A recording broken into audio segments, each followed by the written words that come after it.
These points are called vanishing points. Here it's demonstrated that each set of parallel lines, that means they're all in the same direction, meet at the different point. Another thing that's true is that parallel lines that are all on the same plane, they all converge to collinear vanishing points. And you know this as the horizon. So here is one set of parallel lines in the world, and they converge to a point here.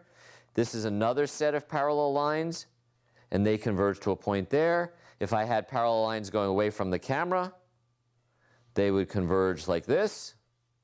All right? And the horizon is this line right there. And that's because all of those parallel lines that I drew, they're all in the ground plane. So they all converge at vanishing points on the horizon. By the way, it turns out getting the vanishing points consistent when you're putting together an image, like you're taking a piece of a building here and putting something else together there as opposed to actually taking a picture, is actually kind of hard. So if you want to try to find a fake image that is something that's been photoshopped, put together, go to your local supermarket tabloid, you can often find pictures where the vanishing points don't seem to do the right thing, and that's because it was made up of parts of an image that weren't taken with a camera aligned with those parallel lines all in the same way. A little bit more, maybe some of you actually took an art class before you decided to lose your soul and become an engineer.